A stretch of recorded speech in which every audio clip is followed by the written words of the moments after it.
Gibson of the International Secret Police. Ceiling zero, ceiling zero, ceiling zero, ceiling zero, ceiling zero.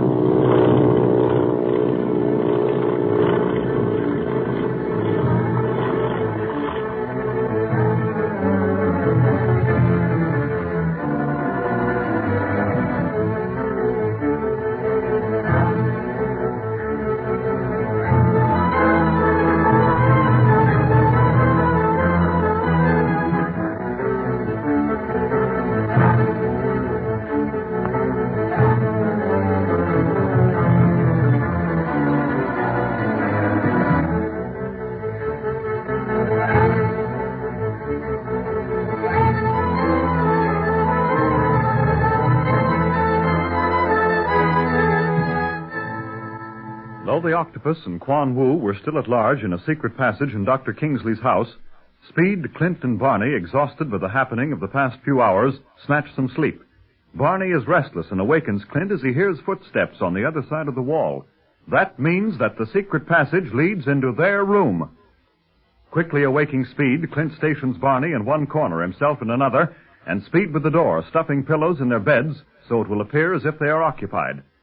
As the secret panel slides back and the Octopus and Quan Wu step out into the room, Barney sneezes. Clint switches on the lights, covering his enemies all the while, but the Octopus is ready for such an emergency. At the opportune moment, he hurls a small poison gas bomb to the floor, and Clint, realizing their predicament, calls to the others to drop to the floor while the Octopus and Wu make their escape. Hey, Speed! Speed! Open the door, quick! Make for it, Barney! We've got to get out of here before that gas settles down. You're telling me.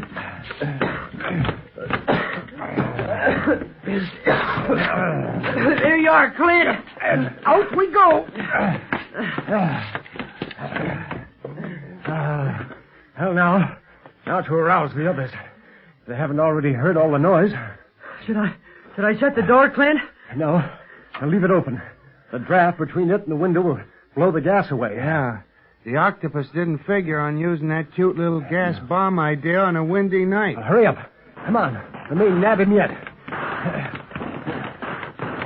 Hey, sounds like somebody's seen him in the garden. See if they can only get him before he gets away. Well, the lights are going on all over, see? We've roused the house. Clint, what has happened? Well, I had the Octopus in our room, but he got away again. Through the window and over the balcony. We've got to get down into the garden. They saw him and we heard shots. Quickly then, let us go down. I will send a detail of men up to your room in case he should double back. No, that room is full of poison gas. The Octopus won't return there, and you better not send anyone in there until the gas has had a chance to clear up. I just had a taste of it, but that was enough. Hey, here, this way's the quickest to the garden. What's up, sir? Nothing for you to bother about, Sergeant. You guys stay at your posts inside. We'll tend to the outside, but you might keep a weather eye open for the Octopus. Hurry, fellas. Yeah, now you stay with us, Speed. Don't go so far ahead. Hey, would you look at the east? It's getting kind of light. Must be near dawn. Keep your eyes on the garden instead of the sky, Barney. The Octopus may be behind any bush. Police out here are sure excited. Running around with those flashlights and lanterns, they look like a lot of lightning bugs. This group by the wall seems to be the center of excitement. Let us see what they have to say, huh? Mr. Ying, the most extraordinary thing has just happened. What, Captain Dawes? A short time ago, we saw two men leap from the balcony of Mr. Barlow's room. The Octopus and Quan Wu.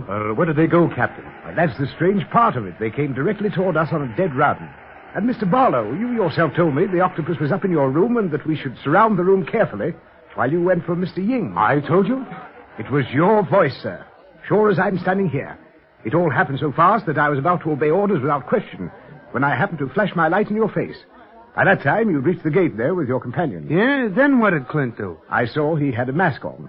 I realized he was the Octopus. We fired wildly, but it was too late. The Octopus and the man with him were through the gate and lost in the darkness. I placed a dragnet of men around the neighborhood, but I'm afraid we've lost him again. The Octopus imitated my voice so well that he fooled Captain Dawes here. Say, Barney, I used to know another man who could do that. Yeah? Who, Clint? Well, it doesn't matter, Speed.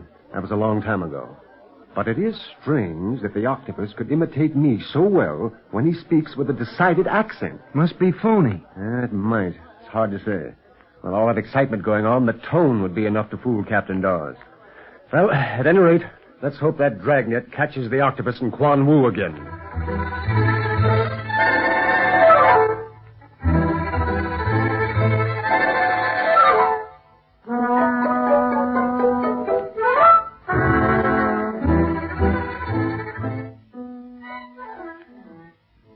The wind has died, Master. Now we shall be better able to hear our enemies should they draw too near. But dawn will soon break, Quan Wu. We must get away from here before then. Here. Master, you are removing your mask? I must. It attracts attention. I must travel to the underground hangar alone, Quan Wu. Now that they know you to be a member of my band, I can no longer be seen with you until we are safe once more. I trust you to join me at the hangar in safety. Yes, Master. I have no fear of the Hong Kong police. No, but the secret police may join in the search. They know you. And you, Master, would they not know you, recognize your voice? I shall see to it that they do not see nor hear me, Quan Wu. Now listen carefully to my instructions. Yes, Master. Should you reach the hangar before I do, order my aviators to have their motors warmed up and waiting. Get the mechanics to the giant hangar doors so that when I arrive, the giant doors can be rolled back and we shall take off immediately. You will leave nothing in Hong Kong? Nothing but a skeleton organization of spies to keep me informed and to prepare for the time when I shall return. But that must wait until Clint Barlow is no more. Meantime, we shall have plenty to do in Tibet. Now, be off with you and make haste. For should you not arrive at the hangar by the time I do, we shall not wait for you, Quan Wu. No, Master, or then you would wait forever. But do not worry. I shall be there. Quiet. The police. Into the bushes. I don't think we're going to have any luck here. That German Octopus wasted no time in getting away from the Long Sea Road. Yeah, right, sure. I might as well return and file our report with Captain Dawes. They are tired of the chase, Quan Wu. Now's our chance to escape. You go one way, I'll go another. But, Master, you are unmasked. I am safer when I appear as other men, Quan Wu. There's only one man who must never see my face. Others, so long as I do not speak, will not know me to be the Octopus. To the rest, I am a mask, a voice, a will. But that other man? No need to worry about him now. We must concentrate on getting to the hangar. And then, Tibet.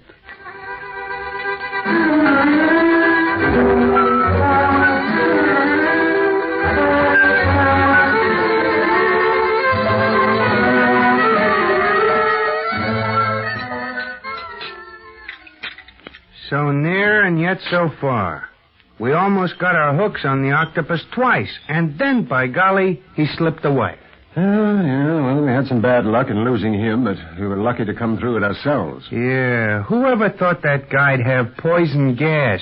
He's a one-man ammunitions plant. He takes advantage of everything, too. Well, Speed, now that you've seen the Octopus in action, you may have an idea of the man's genius.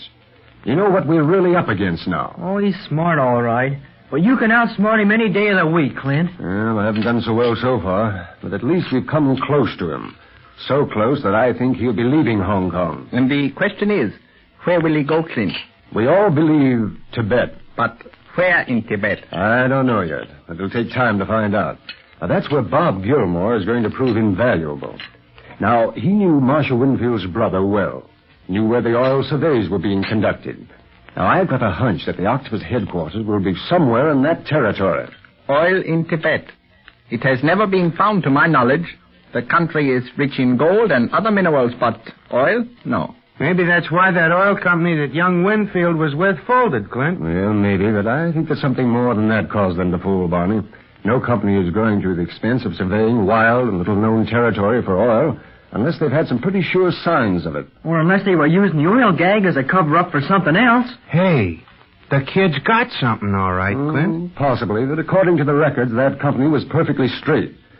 And I wish Bob was having breakfast with us. I'd like to question him again, but he's sleeping now, and I don't want to wake him. Dr. Kingsley said he had a tough time keeping him in bed when all the excitement was going on around here. Well, knowing Bob, I don't wonder. You know, it's funny. Here Bob, banged up as he is, fights to get out of bed and chase the Octopus all over China, while I'd fight to stay in bed. Doctor sure had a war in his house, hasn't he? Yes, well, I told him to catch up on some sleep while we're having breakfast and making plans for the future. I imagine little Jean was frightened over the shooting, was she not? Yes, but once she knew we were safe, she quieted right down. Is she sleeping too, Clint? Yes, Speed. Sure, we gotta take turns sleeping and eating, kid. You never know when or where the octopus is gonna pop up again. Well, Bob got the worst of his last encounters. That clout he received from Splinters up in his cabin on the Siang River, and then being slugged when he went out to order reinforcements didn't do him any good either. And on top of that, he went clear into the police station to get Ying here after he came to. Boy, Bob sure has got what it takes. Yes, he really saved our lives. I won't forget that. Want me to sing Hearts and Flowers now? Oh, well, now, you were lined up against the wall with the rest of us, old pal. Now, don't forget that. Oh, I know Bob brought reinforcements to us in the nick of time, and I'm plenty grateful. But how about the times I've saved your life? And what thanks do I get? Oh, well, you're going to start that again, huh? Well, I don't know why not. You hand posies to everybody except me. Well, how about the times I've saved your life, old pal? You saved mine? Yes, and if you want them in alphabetical order, we'll start with that time in the Argentine. Okay. Just forget I said anything about it. We don't have time to go around thanking one another for favors, Barney. I'll say not. Things happen too fast. And right now, I should advise you all to enjoy this bountiful breakfast. Here is peace, good food, warmth. What more can we ask? It'd be swell, Ying, if I didn't know that something's liable to pop at any minute. Kind of gives me nervous indigestion. Well, your nerves don't interfere with your appetite, I notice. Well, I ain't ate for days. By the way, Clint, what's the next move? Well, I'll have to cable Chief Riley the latest developments. And then, if the dragnet catches nothing, we'll have to do some real undercover work to find out where the octopus is gone.